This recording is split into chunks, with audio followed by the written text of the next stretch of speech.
In the small village of Nyamba, nestled deep within the heart of the ancient forest, a child was born under a sky heavy with dark clouds and thunderous roars. Her birth was marked by tragedy, as her mother, Ndidi, the village's wise healer and revered guardian of sacred knowledge, passed away during childbirth. The villagers mourned the loss of Ndidi, but they marveled at the child who survived, a baby girl with deep, knowing eyes that seemed to hold the wisdom of the ancestors. They named her Chimamanda, meaning a God's grace. From the moment she entered the world, it was clear that she was different. As a child, Chimamanda could hear the whispers of the trees, understand the songs of the birds, and feel the pulse of the earth beneath her feet. The villagers soon realized that she had been blessed with a rare and extraordinary gift, the ability to communicate with nature. Despite her gift, Chimamanda grew up feeling the absence of her mother deeply. She knew little about Ndidi, only the stories the elders told of her mother's kindness, wisdom, and the sacred duties she had performed as the village's protector. But there was one story that was never spoken of in detail, a story shrouded in mystery, the tale of the legendary drum of life, a mystical object said to control the cycles of birth and death. One evening, as Chimamanda sat by the sacred baobab tree, a place where she often felt her mother's presence, she heard a soft, melodic voice carried on the wind. It was a voice that seemed to come from within the tree itself, whispering her name and beckoning her closer. With a trembling heart, she approached the ancient tree, knowing that something significant was about to be revealed. The revelation. The voice from the baobab tree grew clearer as Chimamanda pressed her ear against its rough bark.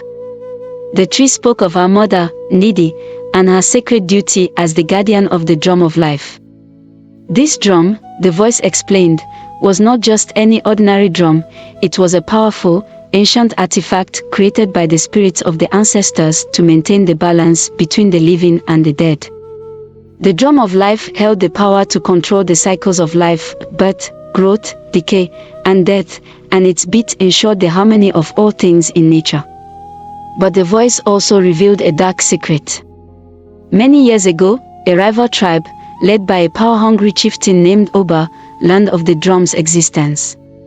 Oba desired the drum's power to control life itself, believing it would grant him immortality and dominion over all the lands. In a daring raid, Oba's warriors attacked Nyamba, and in the chaos, the drum of life was stolen. Ndidi, in her final moments, had hidden the drum's location from Oba, entrusting its secret to the spirits of the ancestors. As the voice faded, Chimamanda's heart pounded with a mix of fear and determination. She now understood the weight of her mother's legacy and the responsibility that had fallen upon her shoulders. The drum was hidden, but its power had been disturbed, causing an imbalance in the natural order. The once fertile lands of Nyamba had begun to wither, and the spirits of the dead could no longer rest peacefully. Chimamanda knew she had to find the drum of life and restore the balance, not only for the sake of her village but to honor her mother's memory. Guided by the spirits of her ancestors, she embarked on a journey that would take her deep into the unknown, where she would confront ancient powers, face dangerous foes, and discover the true extent of her own abilities. The journey begins. With the knowledge of her mother's legacy heavy on her mind, Chimamanda set out on her journey at dawn. The village elders, sensing the importance of her quest, blessed her departure with sacred rituals and gave her a small pouch filled with herbs for protection. Her closest friend, a young warrior named Kofi, offered to accompany her, but Chimamanda knew this was a journey she had to undertake alone. The spirits of the ancestors had called her, and she needed to heed their call with an open heart and a clear mind. As she walked through the dense forest that surrounded Nyamba, Chimamanda felt the presence of her ancestors guiding her. The trees whispered directions, and the birds sang songs of encouragement. She followed their guidance, traveling farther from her village than she had ever ventured before. The landscape began to change. The once familiar forest gave way to unknown terrains, where the air was thick with ancient magic. On the third day of her journey, Chimamanda encountered a strange figure in the forest. It was an old woman, hunched over and dressed in tattered robes made from leaves and vines. The woman's eyes glowed with an unnatural light, and she spoke in riddles, testing Chimamanda's resolve and wisdom. "You seek the drum of life," the old woman rasped, her voice like the rustling of dry leaves. "But do you know what it means to hold the power of life and death in your hands? The drum is more than just a tool, it is a responsibility, a burden that only the worthy can bear." Chimamanda, though young, had learned to listen carefully to the voices of nature. She responded with humility, acknowledging the weight of the task before her. The old woman seemed pleased with her answer and revealed herself to be a spirit guide sent by the ancestors to test her worthiness. "You have passed the first trial, child," the spirit guide said, her form shimmering as she began to fade away. "But many more lie ahead. You must be strong in spirit, for the path to the drum of life is fraught with danger."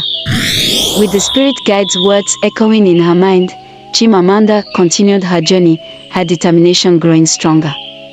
She knew that each step brought her closer to the drum and to the truth about her mother's legacy. The encounter. As Chimamanda ventured deeper into the wilderness, she began to feel the weight of the journey. The once clear guidance from the spirit seemed to wane, leaving her to rely on her instincts. She pressed on, aware that she was approaching the lands controlled by the rival tribe. The thought of confronting Oba, the chieftain who had stolen the drum of life, filled her with a mixture of fear and resolve. One evening, as the sun dipped below the horizon, Chimamanda found herself at the edge of a vast, barren plain. The land here was stark and lifeless, a stark contrast to the lush forest she had known. In the distance, she could see the outline of a massive encampment, the stronghold of Oba and his tribe. Chimamanda knew she was close to her goal, but she also knew that the most difficult part of her journey lay ahead. As night fell, Chimamanda decided to rest and gather her strength before confronting Oba. She found a small, secluded grove of trees and settled down, hoping to connect with the spirits for guidance. As she closed her eyes and focused on the sounds of the night, she was startled by the sudden appearance of a large, black panther. The panther's eyes gleamed in the darkness, and its presence exuded a powerful, almost otherworldly energy. The panther spoke to her in a voice that rumbled like distant thunder. "I am a guardian of the drum of life," it said. "I was sent by your mother to watch over the drum after it was stolen. But I have been unable to retrieve it on my own, for its power has been corrupted by Oba's greed. You, Chimamanda, are the one destined to restore the drum to its rightful place."